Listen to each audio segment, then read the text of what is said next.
Mesdames et messieurs, parents,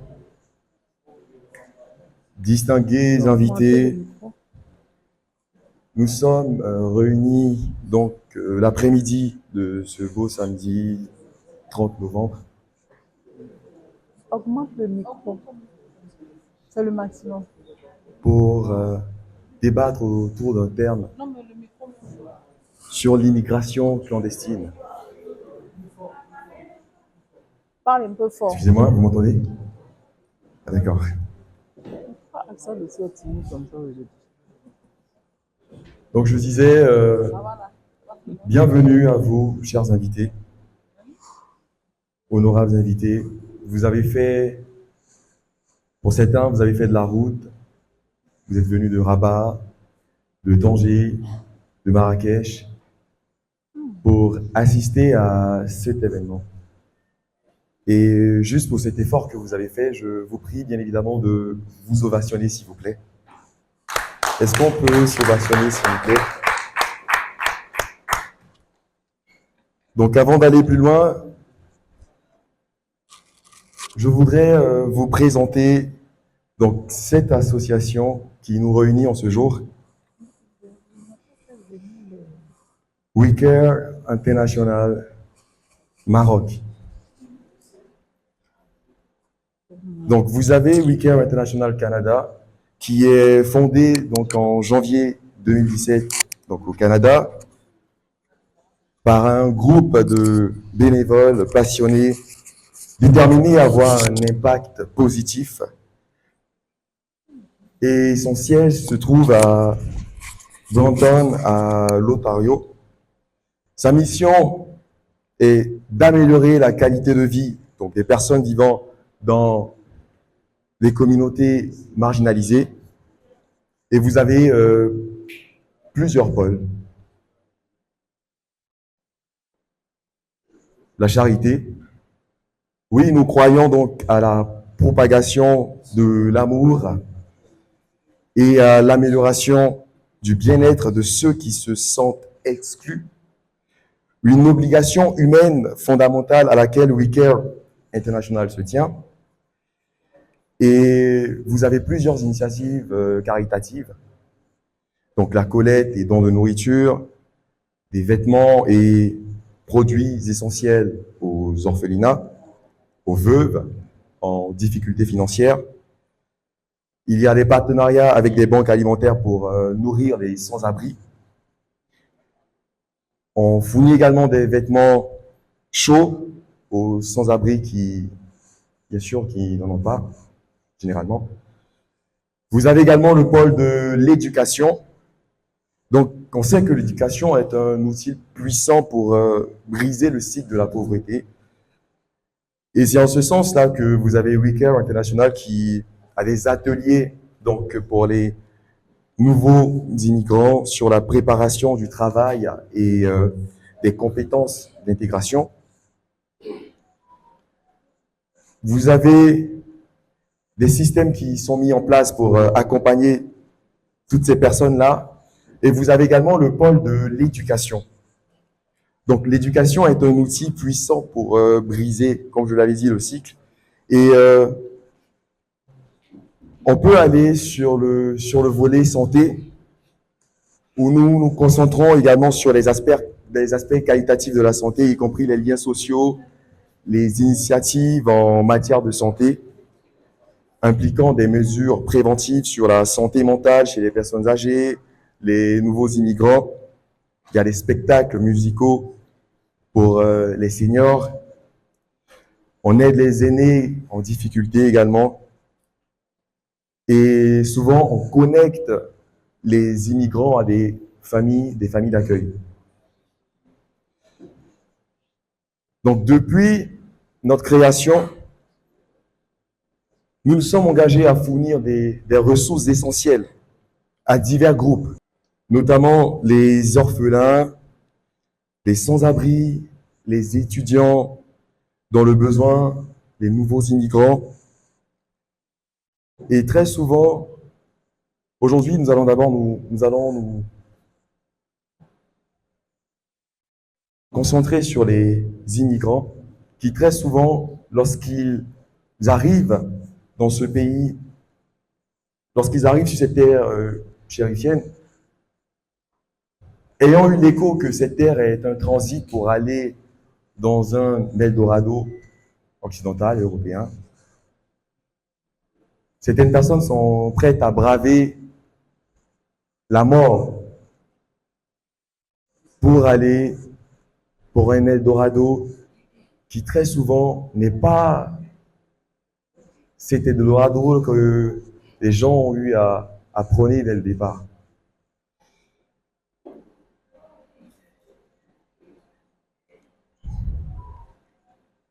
Nous avons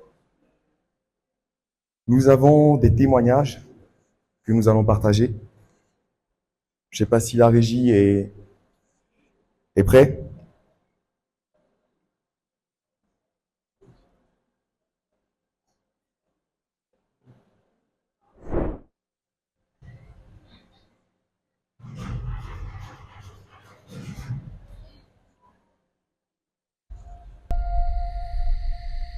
Quand il s'est retrouvé dans l'eau, il ne savait pas nager. Il a demandé qu'on lui jette son gilet. Même quand il avait le gilet, il n'avait même pas pu se faire sauver pour quitter dans l'eau. Et puis l'enfant est resté au fond du Zodiac. 40 grands gaillards, 50 environ sont montés sur l'enfant. L'enfant est décédé dans ma mer. Et l'enfant s'est noyé dans le Zodiac.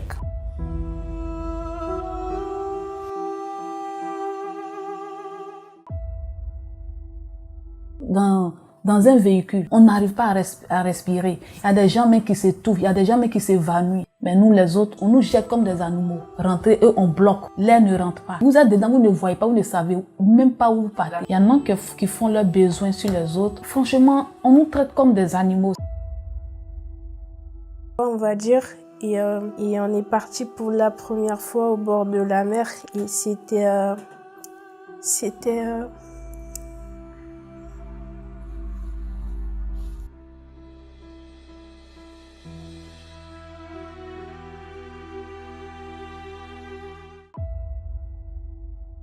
J'ai vu des camarades qui étaient avec moi, qui sont morts dans l'eau et n'ont pas vu leur corps. J'étais découragée.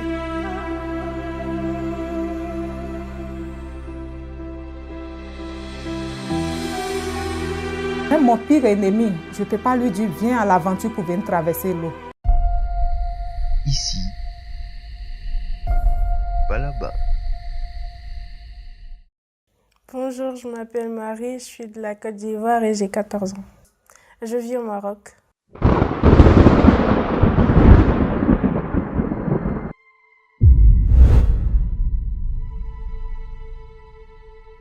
Je suis au Maroc depuis 2016 par le biais du frère de maman. Il nous a dit de venir au Maroc pour un voyage. Et quand on est venu, on vivait à Casa pendant 2 mois. Et après, il nous a dit qu'on devait venir dans une ville qui est proche de Casa et qui est proche de l'Europe.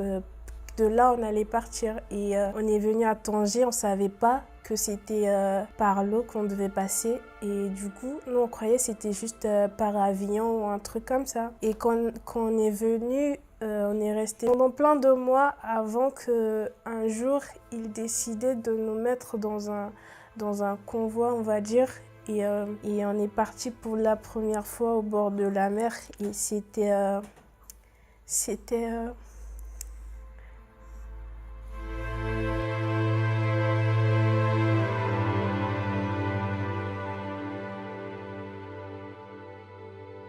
Quand j'ai vu la mer, ça faisait peur et je savais pas que c'était ça qu'on allait prendre pour aller en Europe, comme on le disait et tout. Mais après, comme j'ai vu, il y avait d'autres enfants avec nous, donc eux, ils avaient le courage de partir. Et du coup, j'ai aussi pris ce courage-là pour monter avec eux. Et quand on est monté, ça faisait peur, mais après, on n'a pas pu tous monter. Du coup, il y avait la police qui était venue.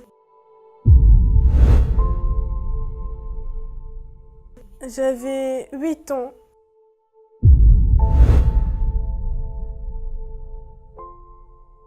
Non, je suis pas allée à l'école pendant toutes ces années, juste j'ai recommencé l'école en 2019.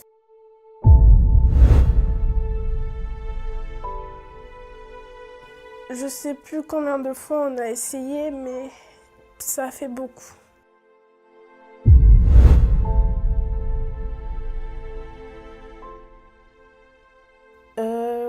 En ce moment, j'étais petite et j'ai eu une envie de dire à maman que je n'en pouvais plus, je voulais arrêter. Et à un moment, je voulais retourner au pays, mais avec l'encouragement et les conseils de certaines personnes, ils m'ont poussée à rester. Et on a décidé de rester et de recommencer une nouvelle vie sans penser à la traversée.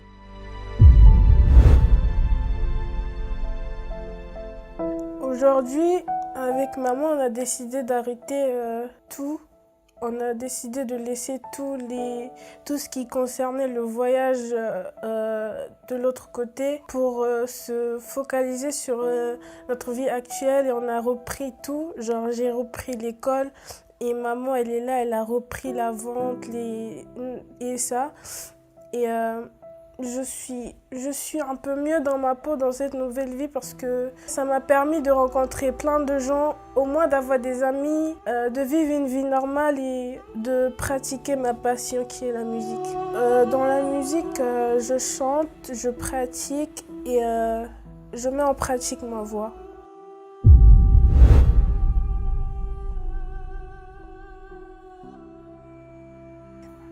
Aujourd'hui, je peux dire aux autres parents de s'entraider avec leurs enfants, de prendre leurs avis en compte, de parler avec leurs enfants et de savoir ce qu'ils veulent vraiment. S'ils sont pour partir, il n'y a pas de problème. Mais s'ils ont peur, ils sont contre, c'est pas la peine. Et aussi, je veux leur dire, même s'ils veulent aller de l'avant, ça n'empêche qu'ils scolarisent leurs enfants et ils les permettent d'aller à l'école, d'apprendre. C'est pas parce qu'ils sont ici pour chercher quelque chose de précis qu'ils vont empêcher leurs enfants d'aller à l'école, de se scolariser, d'avoir des amis, créer des liens et vivre leur vie, être heureux et tout. Parce que déjà, l'avenir d'un enfant, c'est à l'école. Ça s'apprend, ça commence déjà à l'école. Il faut prendre en compte tout ce que les enfants veulent. Il faut savoir la passion parce que chaque enfant a ce qu'il veut faire au cœur, mais il ne peut pas dire parce que souvent il a peur, souvent il a peur des avis et ce que leurs parents ils vont dire. Et du coup, je sensibilise tous les parents à prendre en compte la vie des enfants et de les scolariser. Aujourd'hui, je n'encourage aucun parent à prendre le risque d'emprunter la Méditerranée avec leurs enfants.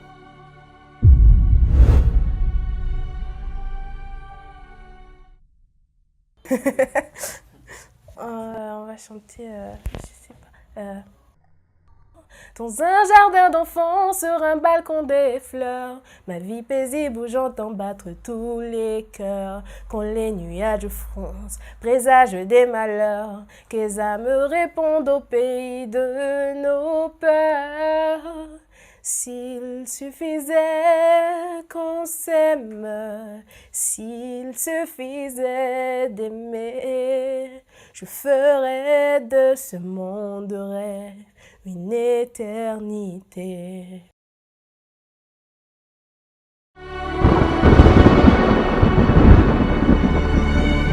Je suis Marie, pour moi c'est ici et par là-bas.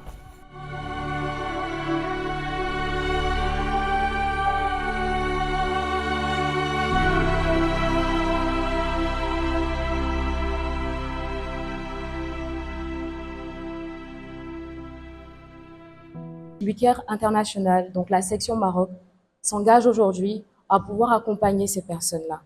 Et donc avant de poursuivre, il est important pour nous qu'on sache pourquoi on est là et qui nous invite ce soir. Cet après-midi, vous avez pris du temps, vous êtes venus. Et WeCare International, donc Canada, a ouvert une section au Maroc. Et donc nous existons ici au Maroc depuis 2024. Et déjà, on est à notre deuxième action.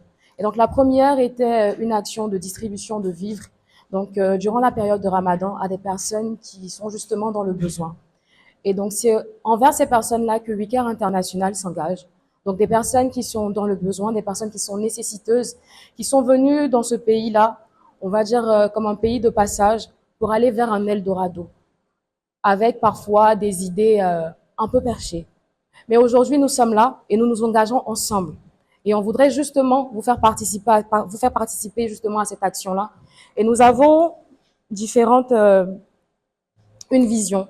La vision, c'est de pouvoir apporter de l'aide, du soutien à non seulement les migrants qui sont sûrement de passage, mais à toutes ces personnes-là qui se retrouvent en situation de précarité, que ce soit la précarité estudiantine, que ce soit la précarité pour des personnes qui sont en situation de handicap. Et nous avons des valeurs. Et les valeurs de WeCare, c'est l'empathie, la solidarité, l'engagement et l'innovation sociale.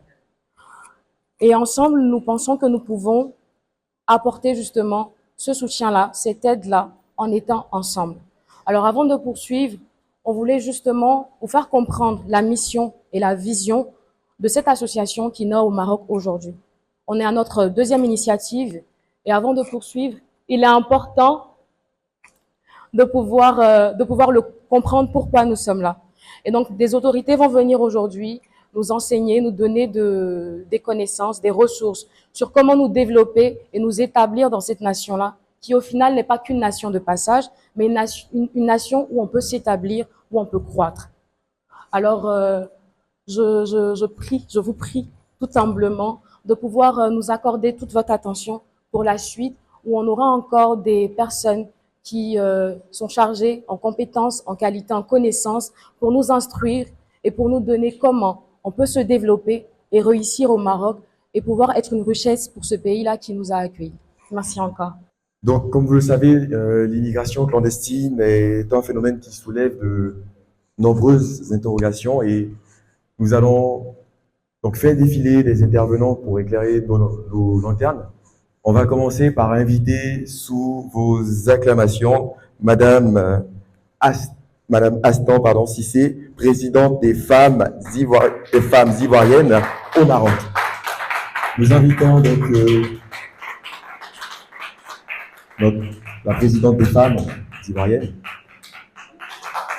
Sous vos acclamations, s'il vous plaît. Bonsoir à tous. Bonsoir aux membres du corps diplomatique. Bonsoir à nos autres invités. Bonsoir à tout le monde. Moi, je me présente déjà, je suis Madame Cissé Astan, présidente des femmes ivoiriennes au Maroc. En même temps, trésorière des WeCare internationales. Donc aujourd'hui, nous sommes là pour parler un peu de ce qui se passe concernant l'immigration clandestine. Aujourd'hui, la projection que nous venons de voir tout à l'heure, nous avons vu beaucoup d'émotions. Et c'est plus pire que ça. Ce que nous avons vu est plus pire. La réalité est plus pire que tout ce que nous avons vu dans ces projections. Et aujourd'hui, les femmes sont les plus vulnérables. Les femmes, souvent, sont abandonnées. Elles sont abandonnées avec des enfants sous les bras, dont les hommes, les enceinteur, sont allés vers des destinations inconnues. Il y a les présidents d'associations sont là, ils peuvent en témoigner. Il y a M. Aka qui est là, qui est au four et au moulin tous les jours. On l'appelle tous les jours. On m'a enceinté, il est parti vers autre destination. Donc vraiment, moi, aujourd'hui, à travers WeCare International, toutes les associations qui sont là, de se pencher vraiment sur le cas des femmes. Le cas des femmes. Aujourd'hui, par exemple, AFIM a commencé à travailler. AFIM a été créé en 2023. Les activités qu'on a fait l'année dernière, c'était la formation des éducatrices préscolaires. C'est bien beau de créer des associations pour faire des dons, c'est très beau. Mais moi, je pense à un moment donné aussi, il faut aider ces femmes à se former pour qu'elles soient autonomes. Donc, l'année dernière, on a fait des formations des éducatrices. Cette année, on compte aussi lancer à partir du 7 décembre la formation en pâtisserie. AFIM en partenariat avec déjà la Chambre de commerce et d'industrie de Casablanca, SUTAT, qui a donné son appui institutionnel pour accompagner la formation en donnant même des professeurs et aussi celles qui seront régularisées et en les accompagnant vers des emplois. Donc, déjà, AFIM a eu déjà l'appui institutionnel et avec Week-end International. Aujourd'hui, moi, ce que je voulais vous dire, c'est vraiment de voir le cas des femmes. Aujourd'hui, les femmes ont trop de problèmes au Maroc. Trop de problèmes. Donc, les associations qui sont là, j'ai déjà parlé à monsieur, s'il vous plaît, votre nom? Voilà. On a eu déjà échangé concernant les femmes. Il y a plusieurs associations. Mais on va se mettre ensemble, la main dans la main, pour aider ces femmes. Il y a des fois, il y a des personnes qui se trouvent ici qui ne savent même pas pourquoi elles sont là.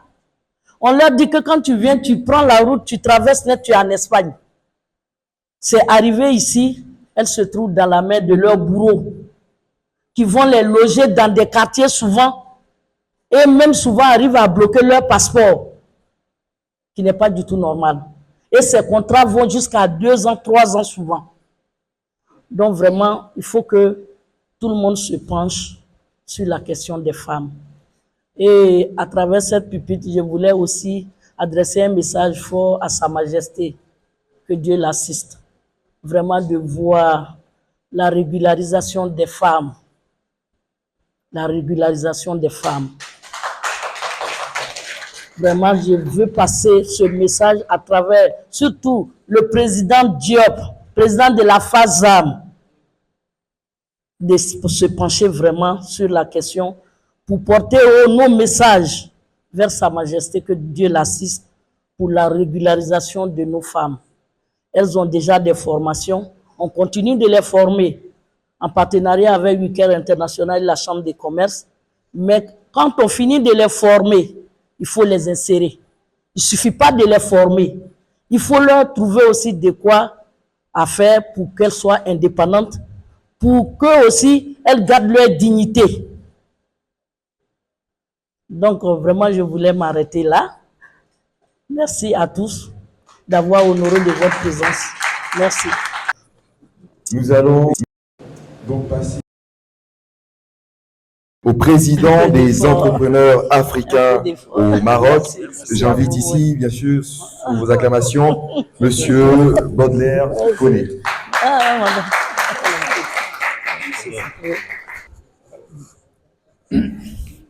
Bien le bonsoir à tout le monde, honorables invités, parce qu'il y a de grandes personnalités aujourd'hui et je suis très honoré. Je salue de passage le président Diop, le président Aka Alain, les honorables invités, nos autorités, le secrétaire général Monsieur Sané et Monsieur Wali aussi du Sénégal, et notre vice-consul Madame et Monsieur Safou de la Côte d'Ivoire. Je salue aussi Monsieur Labrani, et sans oublier les différents présidents et vous qui êtes présents.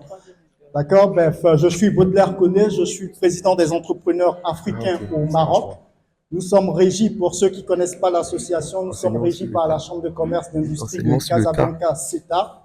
Donc, en ma qualité de président, je viens parler en tant qu'entrepreneur. D'accord? Je viens un peu exhorter, nos illustres invités que vous êtes à pouvoir entreprendre ici et pas là-bas. Il faut dire que c'est un bien gros thème, ici et pas là-bas, parce que chacun d'entre nous ici est immigrant, est migrant dans ce pays. On a immigré vers le Maroc. Donc ici et pas là-bas, on a quitté nos pays. Donc je dis quoi? On est où? On n'est ni au Sénégal, on n'est ni en Côte d'Ivoire, on n'est ni au Mali, on n'est ni au Gabon. On est juste ici. Ouais. Si on doit dire ici et pas là-bas, c'est que moi, je dois être en Côte d'Ivoire et je dis, je ne suis pas vers le Maroc. Et de passage, je ne saurais effectivement commencer mon intervention sans saluer Sa Majesté le roi Mohamed VI, que Dieu l'assiste et qui lui donne la santé pour qu'il puisse encore être parmi nous aussi longtemps. Et que, voilà, nous saluons aussi le responsable de la salle qui nous a permis d'être là aujourd'hui. Alors, ici, pas là-bas. Moi, je vais intervenir sur juste le pas là-bas. Parce que le ici, je suis déjà ici. Mais le pas là-bas, pourquoi? Est-ce qu'il est convenable, d'après chacun d'entre vous, étant assis, étant dans un pays comme le Maroc, ou étant effectivement donneur d'ordre, j'appelle donneur d'ordre parce que peut-être il peut en avoir dans la salle, j'appelle donneur d'ordre des personnes qui aujourd'hui favorisent, c'est-à-dire la traversée vers d'autres destinations. Donc, est-ce que ici dans la salle, est-ce que, étant dans le royaume chérifien qui est le Maroc qui nous accueille, est-ce que effectivement pour vous, les conditions ne sont pas favorables pour vivre dans ce pays? Moi, c'est ma première question et j'aimerais avoir une réponse parce que c'est une conférence débat interactive. Avant de passer aux questions, j'aimerais avoir une réponse. Oui, allez-y, Président.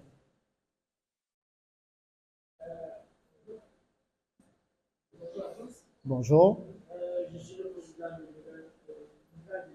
D'accord. Je m'appelle Jacques, je suis l'ancien sans-abri. Oui. Ce qui parle de l'intégration au Maroc, Oui. c'est possible aujourd'hui, nous avons tous la possibilité d'être au Maroc et d'être ce qu'on a vécu. D'accord. La confiance et le respect de l'État. Je vous remercie, Président. Donc, le Président aujourd'hui, alors, qui vient de signifier que lui, il se retrouve au Maroc, il est ici et pas là-bas parce qu'il était déjà un sans-abri aujourd'hui de sans-abri à abri. Donc, aujourd'hui, qui a pu se faire une place, c'est-à-dire au sein du royaume chérifien, jusqu'à devenir président d'association pour aujourd'hui satisfaire et combler le besoin des démunis qui l'assistent. Démunis, c'est un mot entre parenthèses, ne voyant en cela aucune insulte ou aucune démarche voilà, qui essaie de sous-estimer qui que ce soit. Moi, je dis en tant qu'entrepreneur, il est possible de réussir au Maroc parce que le Maroc aujourd'hui nous offre des conditions que nos pays ne nous offrent pas. Pourquoi? Parce qu'aujourd'hui, créer une entreprise au Maroc, c'est chose facile. Moi, je peux dire que c'est chose facile parce qu'aujourd'hui, le royaume nous permet d'avoir effectivement une entreprise, soit une SARL ou être un auto-entrepreneur, c'est-à-dire, mais en respectant certaines règles. D'accord? L'auto-entrepreneuriat, c'est un peu plus. Certaines personnes, c'est un peu plus. La carte de résidence. Pour ceux qui n'ont pas la carte de résidence, c'est vrai, on dira toujours, et c'est notre slogan, c'est pas chose facile, c'est difficile, c'est pas chose facile, c'est difficile, mais je trouve que quand même c'est facile. Soyons sérieux. C'est-à-dire, quand on est dans un pays et qu'on veut se régulariser, avant de quitter ton pays où tu étais ici, où tu étais là-bas, avant de venir ici, c'est que tu as dû prendre des informations. Et quand tu arrives dans un pays et que tu sais que tu dois demeurer dans ce pays plus de 3 mois, vu que ton visa expire dans les 3 mois, tu dois commencer déjà à faire certaines démarches. Donc, dans un premier temps, ça c'est le côté auto-entrepreneur qui demande une carte de séjour. Mais le côté entrepreneuriat qui demande d'avoir une SARL, vous n'avez pas besoin tout à fait d'avoir, c'est-à-dire au jour d'aujourd'hui, ce qui est un... Mais partant du passeport, déjà, vous pouvez commencer certaines démarches. D'accord? Moi, je ne suis pas spécialiste dans tout ce qui est juridique. Monsieur Samoura, qui est là, de Soleterre, va nous égayer encore plus. Et sans oublier, effectivement, la participation du président Diop, qui va nous donner de gros conseils, parce qu'on aura de gros conseils et on ne fera pas certaines erreurs. Mais en l'occurrence, ce que je peux dire, c'est que entreprendre au Maroc, se faire une place au Maroc, c'est possible. On n'a que 15 minutes. On ne peut pas effectivement étayer tout ce que nous voulons dire, mais c'est possible de réussir dans ce pays qui est le Maroc. C'est possible de créer de la valeur dans ce pays qui est le Maroc. C'est possible effectivement de pouvoir effectivement s'affirmer dans ce pays qui est le Maroc. Le Maroc, c'est pas la parole. Parlez moins et réalisez. Créez de la valeur. Ne venez pas juste parler pour parler. C'est pas de ça dont le Maroc a besoin. Le Maroc a besoin des personnes actives. Des personnes aujourd'hui qui s'ingèrent dans l'économie marocaine. Ayons une conscience professionnelle. Quand on se déplace d'un pays X et qu'on n'est pas étudiant et qu'on essaie d'immigrer dans un autre pays, on a quelque chose, on a un programme de vie qu'on va faire dans ce pays-là. Quand on n'a pas de programme de vie, on reste chez soi. Donc, on reste là-bas. Parce que ici, c'est pour ceux qui veulent vaincre. Je vous remercie. Que Dieu bénisse le roi du Maroc. Merci. Excellence. Donc, nous avons les opportunités ici au Maroc, nous pouvons entreprendre. Donc, veuillez nous excuser, nous allons passer au prochain intervenant. C'est Monsieur Mamoudou Samoura, qui est expert en droit des migrations, chargé du guichet droit de travail des personnes au sein de Hub Es Maroc pour l'ONG Soltaire. Sous vos acclamations, s'il vous plaît. Merci.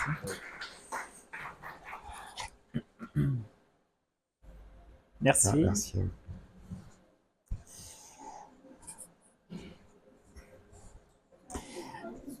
Chers membres des représentations diplomatiques au Maroc, mesdames et messieurs, en vos rangs et qualité, bonsoir. Donc, c'est un plaisir pour moi de me retrouver devant vous cet après-midi afin de parler, ou bien d'échanger ensemble sur une thématique qui nous tient tous à cœur, voilà, qui concerne la migration. J'avais préparé une petite présentation pour illustrer mes propos, voilà, mais pour des problèmes techniques, il m'a fait savoir que ce n'est pas possible de vous faire la présentation. Donc, qu'à cela nous tienne, je voudrais intervenir sur 3 points essentiels. Ces points concernent en fait 2 considérations générales quand on parle de la migration. Pour finir par l'intégration au Maroc ici.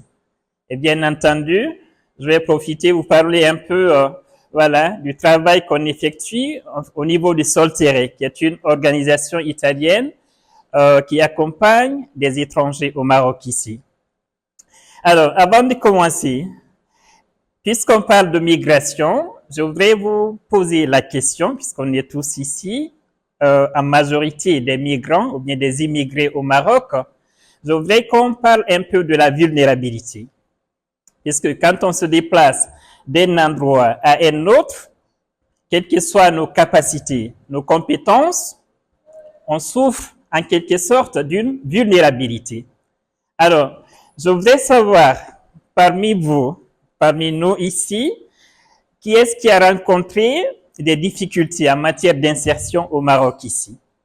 Ou bien, qui est-ce qui a rencontré des difficultés lors de son parcours migratoire?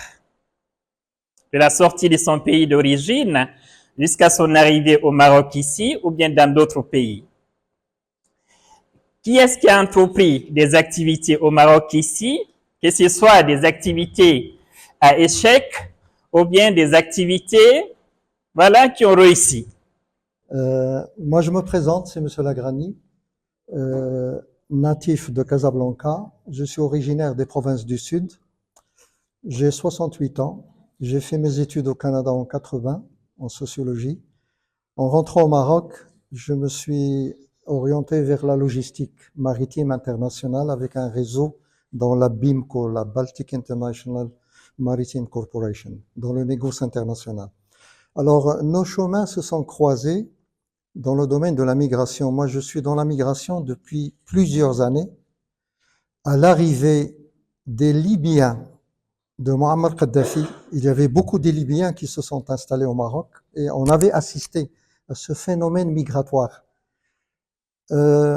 Après l'avènement du roi Mohamed VI, on a senti que beaucoup de choses changent, beaucoup de choses. Et le premier subsaharien à qui on a donné la parole au Parlement, c'est M. Stéphane Niako, le fondateur de FACED Maroc. Pourquoi? Dans des conditions difficiles, il y avait beaucoup de manifestations.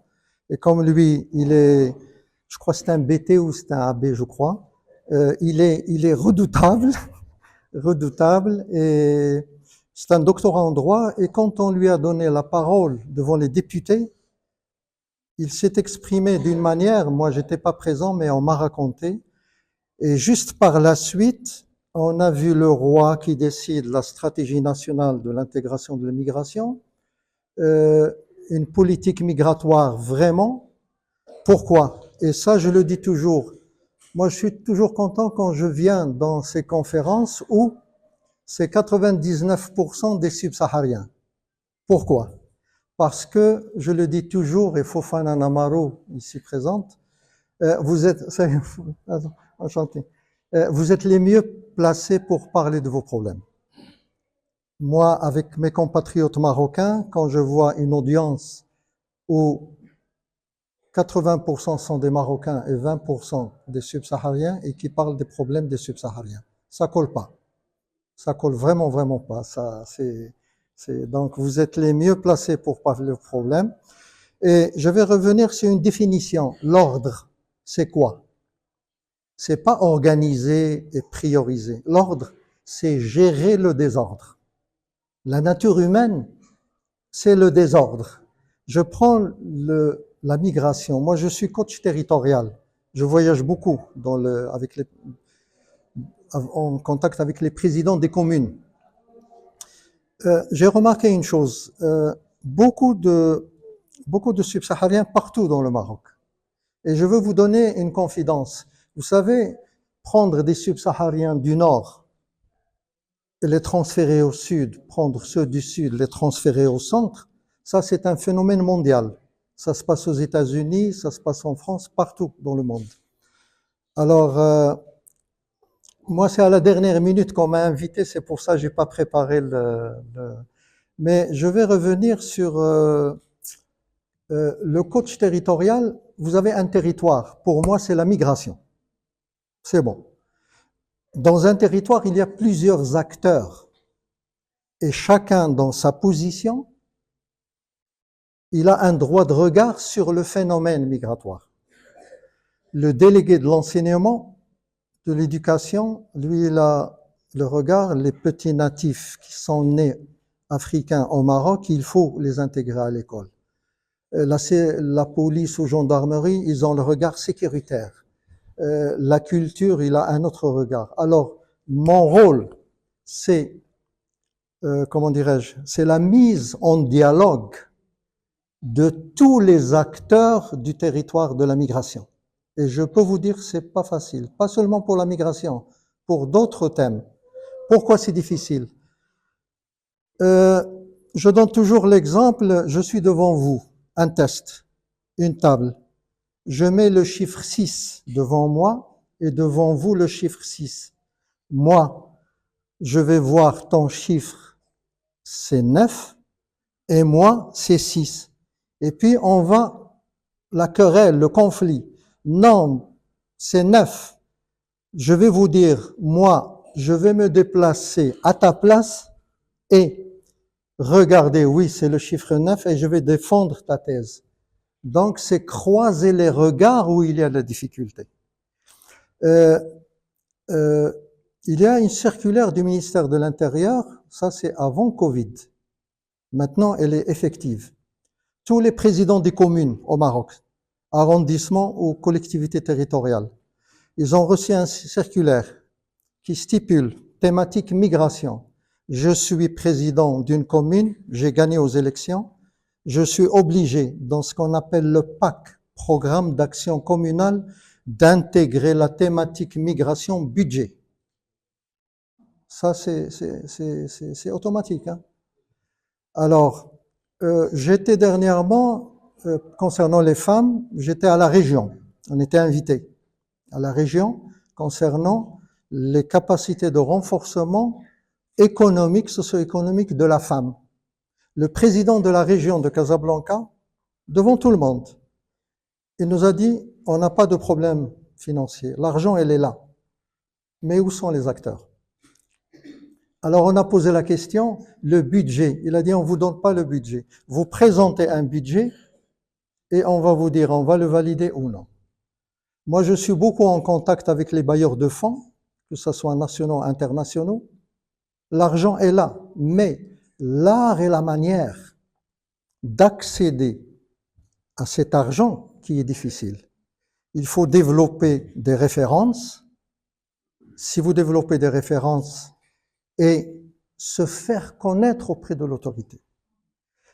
Ma deuxième casquette ici au Maroc, je suis membre du bureau exécutif du Haut Conseil des volontaires de la Marche verte.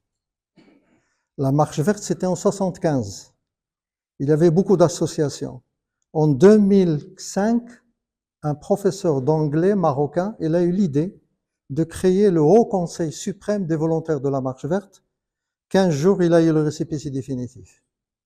Dans ce Haut Conseil, moi, je suis chargé président de la commission de la société civile africaine. Et je vous promets, je l'ai déjà dit à Fofana, que nous sommes en contact avec les députés, nos députés au Parlement, pour que nous, en tant que Haut Conseil, nous allons avoir le droit de parole 2 fois par an, tous les 6 mois, devant les députés au Parlement. Et je vais profiter pour présenter une subsaharienne ou bien un subsaharien pour parler devant les députés. Pourquoi? Nous, on est au courant. Le Maroc, actuellement, vous n'êtes pas nombreux au Maroc. Et vous êtes privilégiés. Je vais vous dire pourquoi. J'ai beaucoup d'amis norvégiens, allemands, français, à part les subsahariens. Tout étranger au Maroc, quand sa carte de séjour ou bien son passeport, les 90 jours, est fini, pour les subsahariens, on ne parle pas. Instruction royale, il faut laisser les gens tranquilles. Les autres nationalités, le lendemain, la gendarmerie ou la police, présentation au procureur. Pourquoi, madame, vous êtes française allemande, pourquoi vous n'avez pas régularisé votre situation? Et là, on joue ce côté-là. Et la régularisation, c'est pas une décision du gouvernement, c'est une décision royale. C'est le roi en personne qui a décidé de régulariser. La première, on était membre, Fofana aussi était membre, avec le feu Marcel, Olivier, défunt. Et puis, pourquoi je vous parle de ça? Parce qu'au Haut Conseil, en tant chargé de la commission Société civile africaine, nous travaillons actuellement sur un dossier qui est très, très délicat. Concernant la Khmisa et Amira, au sud, beaucoup de subsahariens, beaucoup de chrétiens. Il y a un manque de terrain pour enterrer les chrétiens. C'est une réalité. C'est une réalité. Autre chose, il y a les pasteurs évangélistes. Le roi, il est commandeur des croyants. Donc, l'idée sur laquelle moi je travaille au Haut Conseil, l'idée, elle est sortie. Elle est sortie. Je crois, la préfecture ici, Haï Hassani, il y a 34, je crois, il y avait 34 paroisses. Le nombre augmente. J'étais à Marrakech, j'étais à Agadir, la même chose augmente. Donc, on a eu l'idée de préparer un dossier en collaboration avec les pasteurs que nous allons inviter. Pourquoi? Le seul qui peut décider, c'est le roi. C'est la liberté du culte et c'est le commandeur des croyants. Et je crois, Fofana, tu te souviens, moi, j'étais pas à la paroisse où il y avait Stéphane, il y a Zoubeir, il y a la mosquée Zoubeir. Alors, l'imam de Zoubeir, il a appris que une Ivoirienne, elle est malade dans la paroisse. Alors, le décalage horaire, l'été, les évangélistes, ils font la prière, je crois. Alors, ça coïncide avec la sortie de la mosquée, le rite musulman et évangéliste. Et Stéphane debout, il y avait le muqaddam, il y a l'imam qui vient lui dire, vous êtes dans la paroisse? Nous, on s'est rassemblés, on a ramassé de l'argent pour l'Ivoirienne qui était malade. Nous, FACED, on faisait des rapports. Écoutez très bien. Moi, je le dis à tous les acteurs. Des rapports d'activité. Tous les 90 jours, Madame la gouverneure, parce que le siège ici, à l'époque, Monsieur le Wali et la direction migration contrôle des frontières au ministère de l'Intérieur. Nous, FACED. Quelquefois, on n'avait pas les moyens. On fait rien. En nous envoyant un rapport, on fait néant. Quand on fait néant, c'est Rabat qui appelle « Pourquoi vous n'avez pas fait d'activité ?» On a dit « On n'a pas d'argent. » et puis c'est le président de la région qui appelle, c'est le conseil de la ville qui appelle. Pourquoi? Parce que, comme l'a dit Monsieur Diop, l'autorité est là. L'autorité est là.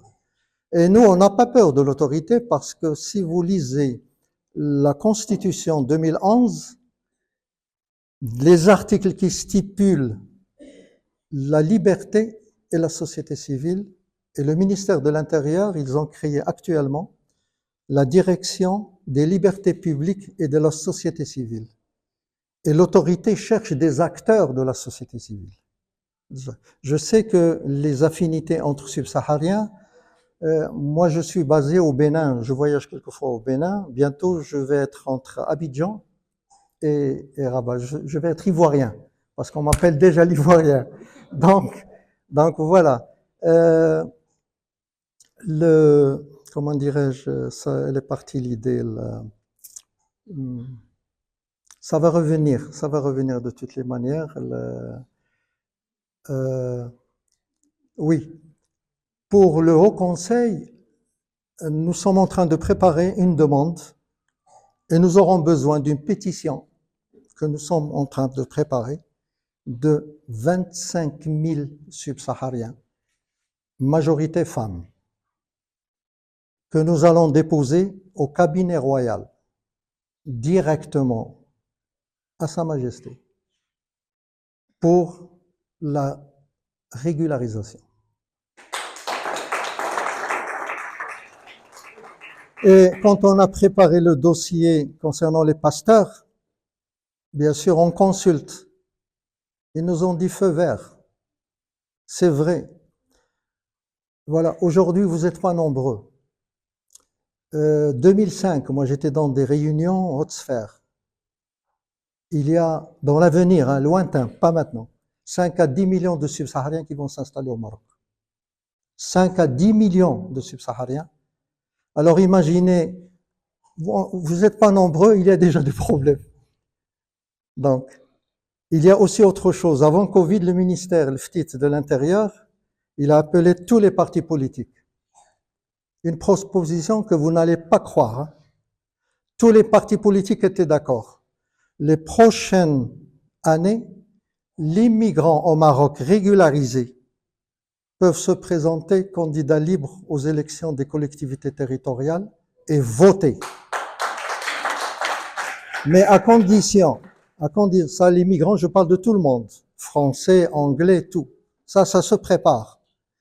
À condition, vous êtes espagnol, si notre communauté marocaine, elle vote, elle se présente aux élections, vous, Espagnols, vous pouvez voter. Si notre communauté dans votre pays ne vote pas, vous ne pouvez pas voter. Ça, c'est pour, comme l'a dit Monsieur Diop, l'avenir, le Maroc change. Même pour nous, Marocains, on reconnaît plus notre pays. Hein. Le pays est en train de...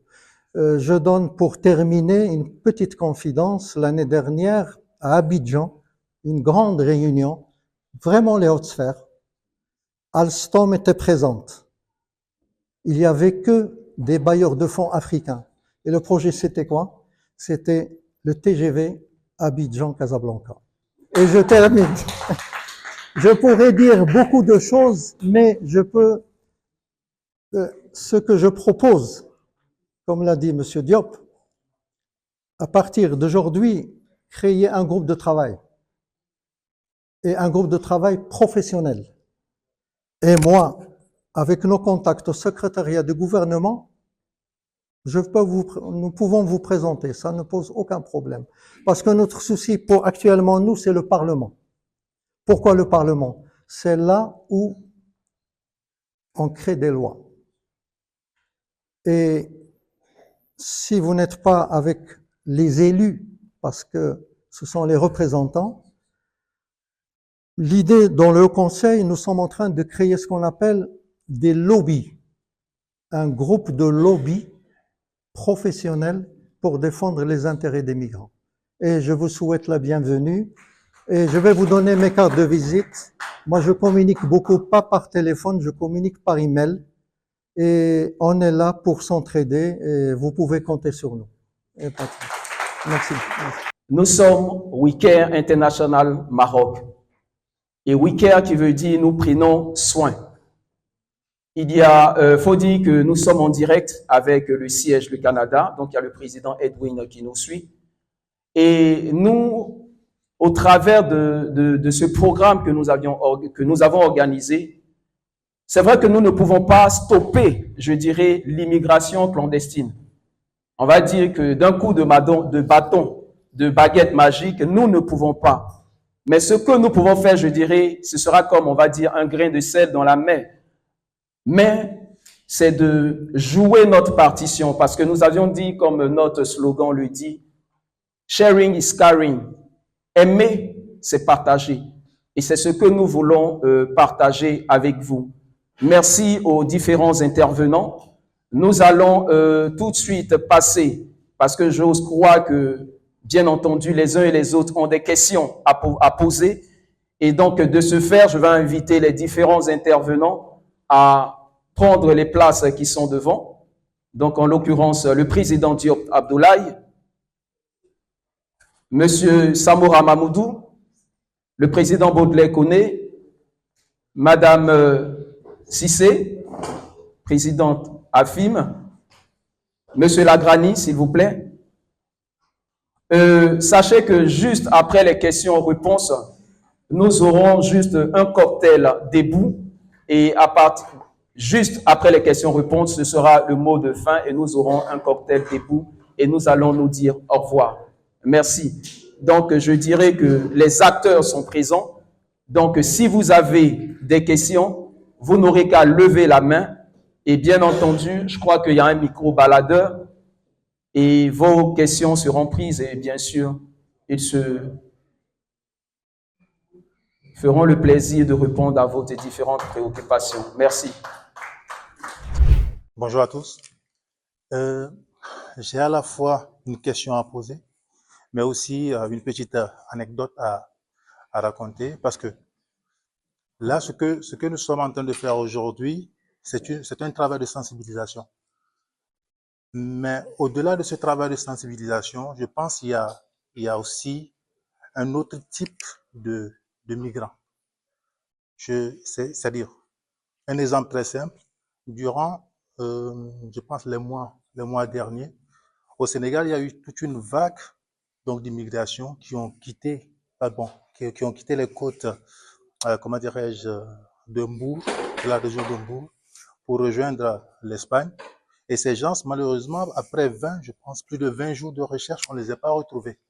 En fin de compte, on les a retrouvés dans la mer et ils étaient tous morts. D'accord? Et c'était des corps qui étaient presque dans un état de décomposition très avancé. Et parmi ces personnes-là, lorsque les gouvernants se sont déplacés donc au niveau de la zone concernée pour présenter leurs condoléances et tout, ben écoutez, il y avait le deuil, c'était partout. Hein. Vous rentrez dans telle maison, vous présentez vos condoléances, vous sortez. C'était le même quartier en fait. Et dans une de ces familles-là, il y avait une personne qui avait perdu 2 de ses frères, même père, même mère, ainsi qu'un ami. Et moi, ce qui a le plus touché, ce qui m'a le plus interpellé, c'était quoi? C'est que, au-delà de ça, on le tend le micro, et il dit que si c'était à refaire, s'il y avait un autre convoi qui partait ce soir, il allait partir. Est-ce qu'il y a plus mieux que cette personne-là en termes de sensibilisation? Cette personne, il a des conséquences qui sont là. Ce sont ses 2 frères qui sont partis. Il a l'information et pour rappel, dans cette zone-là, ce sont des personnes qui travaillent. Donc, ce sont des pêcheurs. Ils sont habitués à l'eau. Ils partent en mer, je pense, dans la nuit. Ils reviennent tôt le matin. Ils sont habitués à la mer. Donc, cette personne, y a-t-il plus sensibilisé que cette personne-là? Donc, pour dire tout simplement que il y a des profils qui sont sujets à des sensibilisations. Mais au-delà de ça, il y en a certains, justement, qui sont là. Et ce sont ces personnes-là qui se retrouvent ici. Hein. Il y en a qui sont là. Ces personnes à qui cette sensibilisation ne dit absolument rien du tout. Mais qu'est-ce qu'on fait de ces profils-là? Donc, pour ces gens-là, le mal, il est beaucoup plus profond. Donc, ça, c'est ce que j'aimerais qu'on essaie d'intégrer aussi dans notre manière de faire pour tenir compte de ces personnes. Au-delà de tout, la question que j'aimerais poser, c'est que ici, il y a les présidents d'associations qui sont là. Comment intégrez-vous la technologie justement dans votre mission de sensibilisation? J'aurais aimé aujourd'hui que le président, M. Kwame qui est là, c'est-à-dire on est combien aujourd'hui dans la salle? Peut-être une centaine, je sais pas. Mais aujourd'hui, ce serait quand même bien d'avoir des personnes qui interviennent en ligne, qui sont depuis Marrakech, Agadir, qui assistent justement, comment dirais-je, à cette conférence-là et qui ne sont pas là. Et je pense qu'on aura beaucoup plus d'audience. Il y a des présidents d'associations qui sont là. Mais M. Diop, par exemple, n'est-il pas possible, chaque semaine, de prendre 15 minutes de votre temps, de dire que vous allez parler à la communauté, organiser un live, échanger avec eux. Et de cette manière-là, vous allez pouvoir toucher beaucoup plus, justement, de personnes. Vous allez au niveau du consulat, ils sont incapables de vous dire le nombre exact de Sénégalais qui sont ici au Maroc. Pourquoi? Parce qu'il y a des personnes qui sont là et qui ne partent pas au niveau du consulat pour se déclarer. Ne sont-ils pas des Sénégalais? Ne sont-ils pas des subsahariens? Ça pose problème. Et aujourd'hui, ces gens-là, ce sont eux qui sont derrière leur téléphone et qui sont capables de vous dire tout ce qui se passe aujourd'hui au Sénégal. Ils sont hyper connectés. Donc, je pense qu'aujourd'hui, les actions que vous êtes en train de faire, ce sont des actions qui sont très importantes, mais ça aura beaucoup plus d'impact dans la mesure où vous essayez d'informer au grand maximum, justement, les personnes qui sont supposées l'être. Parce qu'aujourd'hui, vous aurez beaucoup plus d'audience si cette communication-là passait justement sur les réseaux sociaux. La présidente qui est là, ça ne vous coûte absolument pas un souci d'utiliser les réseaux sociaux pour communiquer avec votre communauté. Donc, surtout sur cet aspect-là, je vous invite, si possible, à intégrer justement dans votre manière de faire la technologie pour pouvoir toucher beaucoup plus de monde. Je vous remercie. Présidente de femmes migrantes au Maroc, c'est juste la ville de Casablanca ou tout le Maroc. Je voulais avoir plus d'exemplaires par rapport à ça parce que moi, j'assiste beaucoup à beaucoup d'événements de femmes ici à Casablanca. Ou si j'appelle quelqu'un, je pense que M. Aka qui est toujours plus reconnu. C'est aujourd'hui que j'ai suivi que vous êtes président de femmes parce que nous avons beaucoup de problèmes pour les femmes. Alors, merci bien. Ok, encore une fois, merci. Moi, c'est M. Kaba. Je suis le président par intérim du Conseil consultatif des Guinéens résidents à Casablanca, CETAT.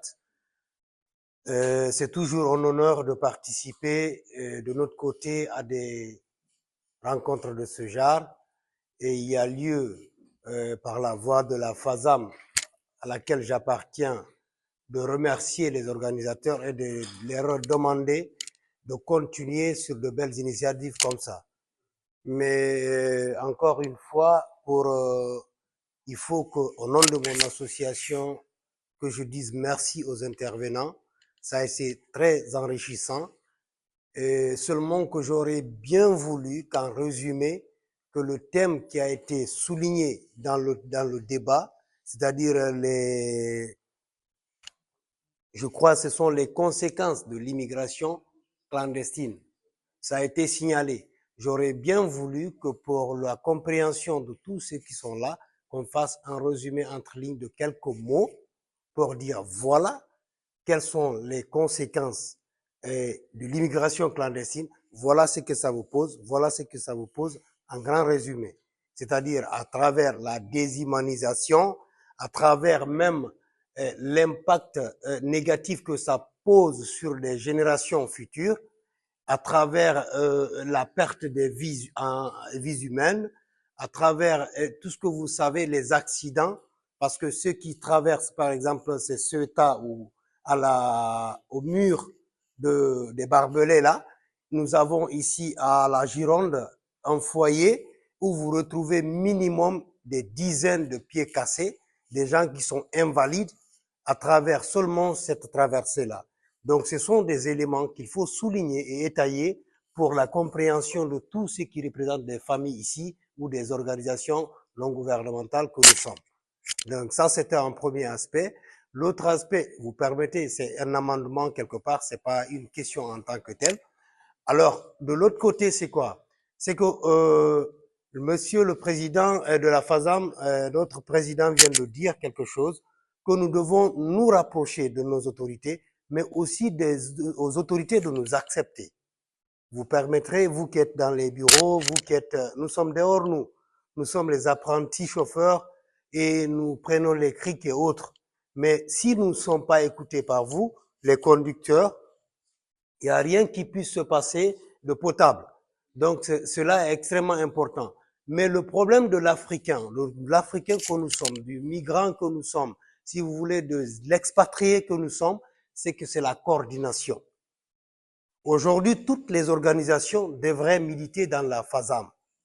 Tout le monde. Ce n'est pas, aujourd'hui, la question ne se pose pas de militer. Parce que si nous respectons la FASAM, et les autorités marocaines nous prennent en considération, parce que nous avons une fédération. Même dans les ONG internationales, si vous remarquez, on ne finance pas une ONG, mais on finance un réseau. Le réseautage a pris le dessus. Donc, moi, si je prends la parole, c'est pour demander à tous les subsahariens qui composent cette fédération-là de venir massivement, donner leur coup de pouce pour que nous puissions avoir le résultat escompté dans les années à venir ou dans le futur proche. Donc, je demande humblement au président de leur encore dire, de dire à tout le monde encore que cette fédération, elle est ouverte. Et de profiter de cette occasion, vous dire que nous avons besoin d'être immatriculés. Nous, les membres du bureau de la FASAM, pour qu'on puisse parler, parce qu'on a besoin d'examiner ou bien de faire voir quelque chose pour dire aux gens, nous sommes de la FASAM, voilà ce que nous voulons. Donc faites ça vite pour qu'on puisse un peu marcher. Je vous le demande, c'est pas un ordre, Monsieur le Président. Merci encore une fois. Nous avons parlé de plein de choses, mais la question sécuritaire concernant les personnes subsahariennes qui vivent au Maroc n'a pas vraiment été étayée. Moi, j'ai un exemple. Il y a des subsahariens qui se font arrêter devant les ambassades ici au Maroc, à Rabat, où les panélistes sont informés de cette situation. Si oui, quelles sont les démarches à faire? D'autres encore, en pleine ville de Rabat, dans certains quartiers, sont tentés d'être arrêtés et on les dépose à 200 km de Rabat et ils sont obligés de marcher jusqu'à trouver chemin. Donc, c'était ça ma question. Nous avons déjà des représentations au niveau de Marrakech, au niveau d'Agadir, au niveau des Fès. Donc, l'association est un peu plus jeune. Elle a un peu plus d'1 an.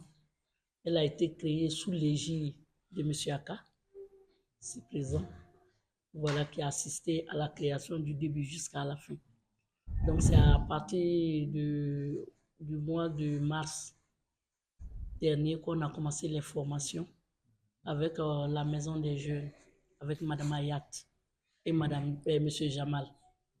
Voilà, donc on a fait la première vague de formation des éducatrices préscolaires. Donc, on leur a donné leurs attestations. Donc, de cette année, on n'a pas encore commencé. C'est à partir du mois de décembre, on va lancer la pâtisserie. La pâtisserie et l'alphabétisation. Donc, pour le moment, c'est vrai, on ne me connaît pas trop. Je n'ai pas fait vraiment assez de sorties parce que normalement, l'association devait faire une grande présentation. Donc, j'attends M. Aka pour ça. Voilà.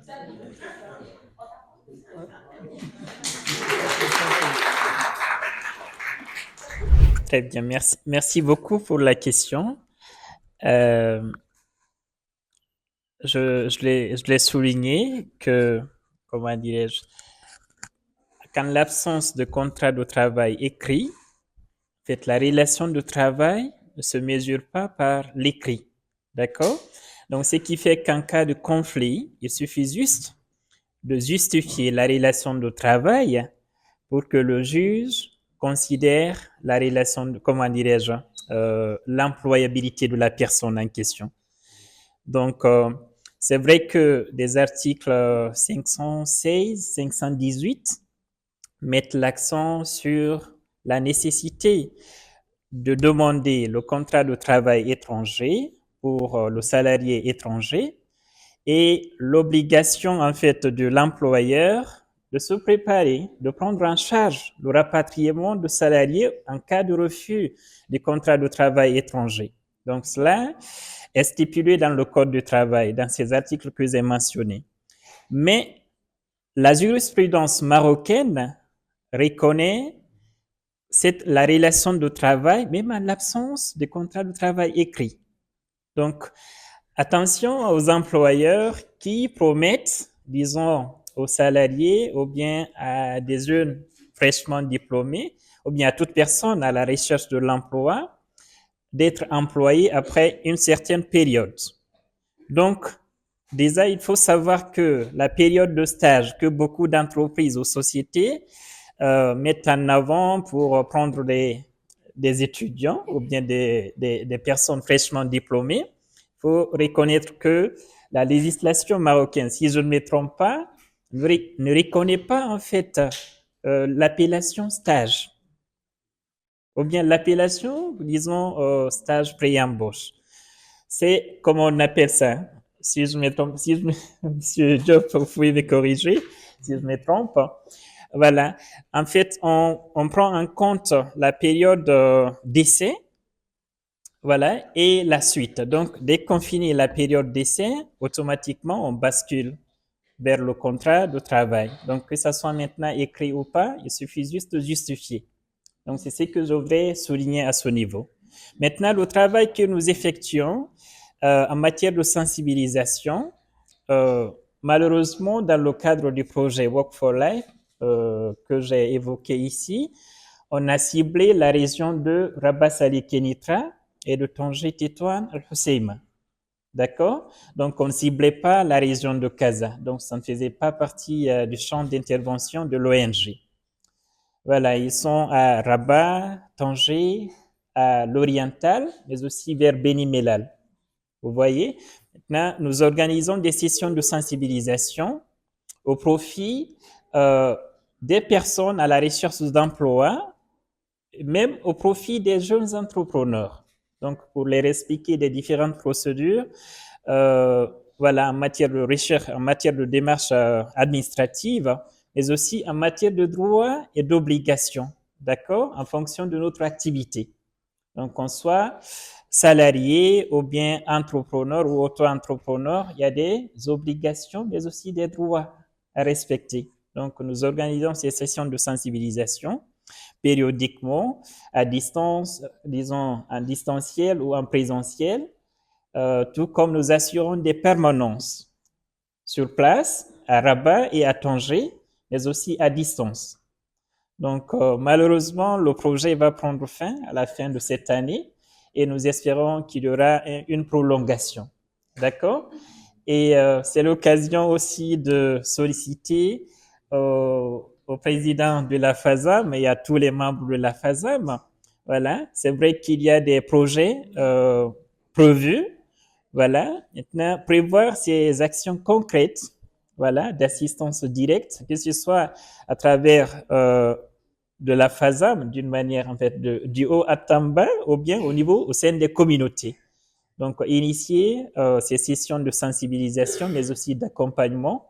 Donc, nous sommes prêts à contribuer à apporter notre grain de sel et à faire participer d'autres intervenants en la matière. Voilà. Merci beaucoup. Là aussi, je le dis, et prière, nous prions pour le repos de son âme. Hier, on a perdu un Sénégalais, un compatriote sénégalais, que vraiment Dieu l'accueille au paradis. On va rapatrier son corps, mais il était, heureusement qu'il avait signé cette convention avec MAI. Et là, c'est comment il s'appelle encore? C'est MAI qui va prendre en charge tout le rapatriement du corps ainsi que l'accompagnement de la dépouille par l'épouse et tout. Heureusement qu'il avait cette convention. Sinon, on aurait encore nous retrouvé là à faire des quêtes pour l'avoir. Alors qu'avec 250 dirhams l'année, lui, sa femme, ses enfants sont assurés. 250 dirhams l'année. sont assurés. Vous voyez, donc il y a des choses, et avec toujours, lorsque vous avez votre carte de séjour, vous pouvez aussi, demain, vous faire financer des acquisitions, par exemple, avec la banque. Nous, aujourd'hui, on a fait construire des villas au Sénégal avec le groupe Olmarcom. Mais tous ceux qui ont eu ces villas se sont fait financer par la Banque populaire qui accorde ici le crédit d'acquisition des villas, qui est mobilisé à la Banque Atlantique au Sénégal par le biais de la bibancarisation, et ils sont là, ils payent mensuellement leur crédit. Mais c'est avec la carte de séjour que ça a été possible. C'est avec la carte de séjour que ça a été possible. Si on ne l'a pas, c'est qu'on est exposé à tout. Nous ne sommes pas maîtres de notre installation, maîtres de notre intégration au monde. Donc, il faudrait qu'on fasse tout pour éviter l'irrégularité. Vous voyez, donc, franchement, moi, j'espère que cette fois-ci, lorsqu'on appellera pour la régularisation, parce que beaucoup de personnes n'ont pas été régularisées, ni la première fois, ni la deuxième fois, parce qu'elles pensaient que c'était pour les recenser et les rapatrier. C'était de la désinformation. Les gens pensaient qu'on allait les répertorier pour les rapatrier. Et malheureusement, on n'a pu donner que 50 000 sur 100 000 cartes de séjour. Les 50 000 sont restés sans propriétaire. On va encore demander, mais s'il vous plaît, lorsqu'on l'aura, est-ce que, entre guillemets, Nganou, le champion Nganou, que nous voyons aujourd'hui en Europe, mais il est passé par là, c'était un SDF. Teddy Patou, qui est aujourd'hui le plus grand journaliste aujourd'hui de deuxième ici au Maroc, Teddy Patou était un centre de domicile fixe. Mais tous, ils ont profité de cette régularisation pour aujourd'hui être là où ils sont. Donc c'est dans notre intérêt. Nous avons choisi de partir. Tout est offert. Le Maroc est ouvert à tout le monde. Tout est possible au Maroc. Je vous jure que tout est possible. Les gens ont acheté des maisons, ont construit des maisons, ont acheté des véhicules, ont ouvert les sociétés. Il y a beaucoup de choses qui ont été faites ici.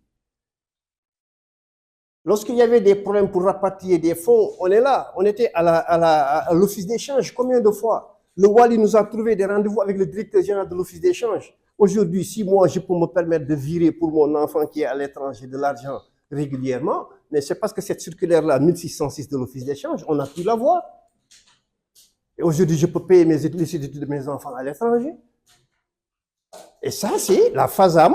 C'est nous qui étions depuis le départ avec les autorités pour discuter de cela, de l'office d'échange. Avec l'encadrement, bien sûr, de la wilaya de Casablanca, de M. Khalid Safir qui était là, qui est aujourd'hui le directeur général de la CDG.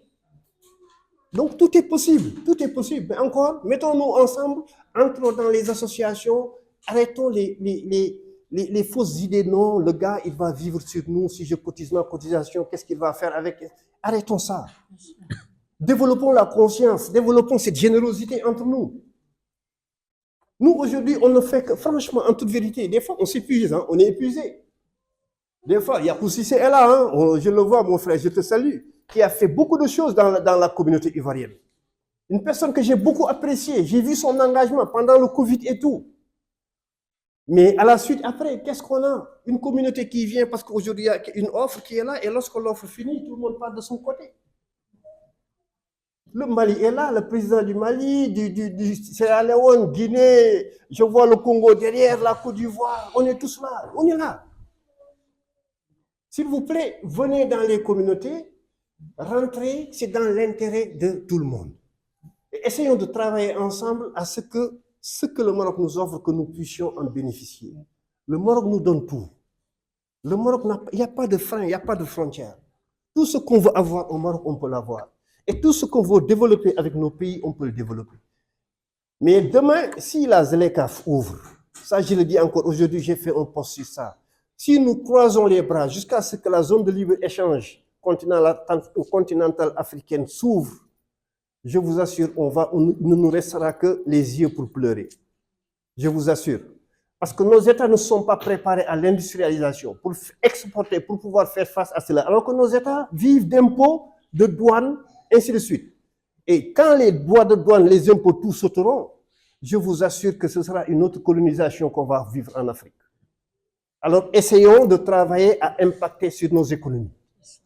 Essayons de travailler à impacter sur nos économies. Essayons de régulariser nos situations et nous aurons quoi dire. Merci beaucoup.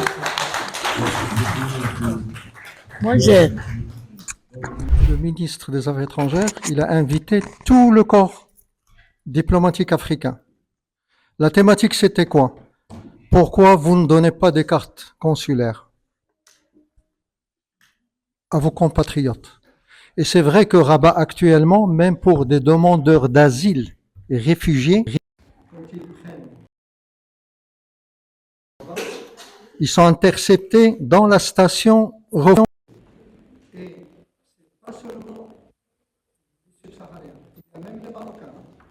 Moi, j'ai rencontré à Beni Mellal des subsahariens avec des Marocains.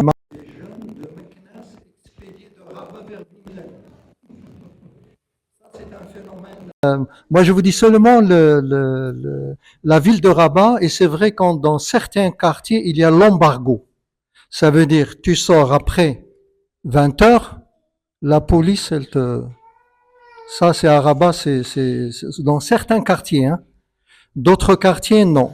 Je ne sais pas pour quelles raisons ils font ça, mais peut-être ils ont d'autres raisons que nous ignorons. La branche des femmes est en sourdine. Oui.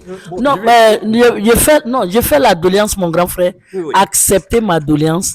Vraiment, pour vraiment très bien activer ça. Mais ça, c'est peut-être que chaque pays a son président. Je n'en disconviens pas.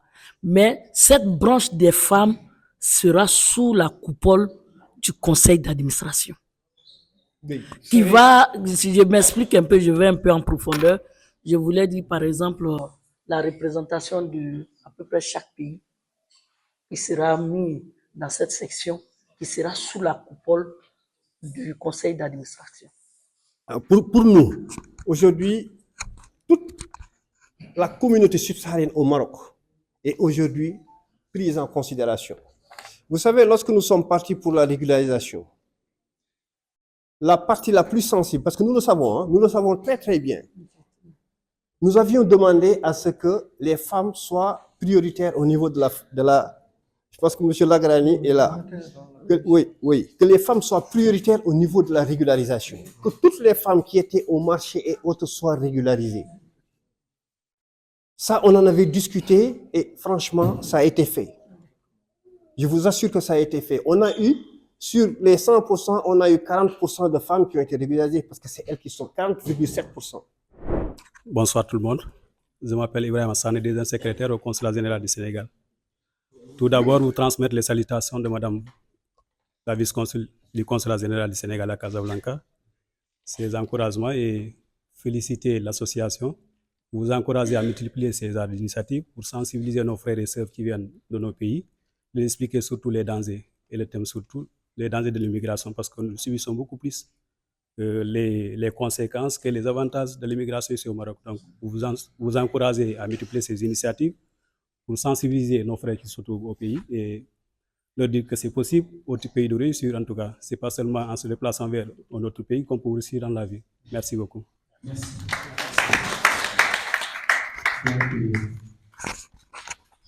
Président Diop, vous avez le mot de fin. Merci beaucoup. Ici et par là-bas, au Week-end international Maroc, vous avez le mot de fin. Merci beaucoup, Président Jules Kevin Kwame. Ça a été vraiment un plaisir de me joindre aujourd'hui à vous et à cette belle communauté, à nos autorités qui sont là, pour pouvoir discuter de cette problématique qui est l'immigration irrégulière. Je le dis encore, je le répète, cette initiative elle est excellente dans la mesure où WICARE International, comme nous le savons, s'occupe beaucoup de tout ce qui peut aider à l'intégration des communautés à travers le monde. Et aujourd'hui, nous avons eu cette opportunité, franchement, de partager sur les avantages déjà et les inconvénients de l'immigration, mais aussi sur tout ce qui peut nous permettre d'avoir une immigration réussie. J'invite encore tout le monde à intégrer les associations. Venez dans les communautés et ensemble travaillons, réfléchissons. Personne n'a le monopole du savoir. Nous avons besoin de tout un chacun.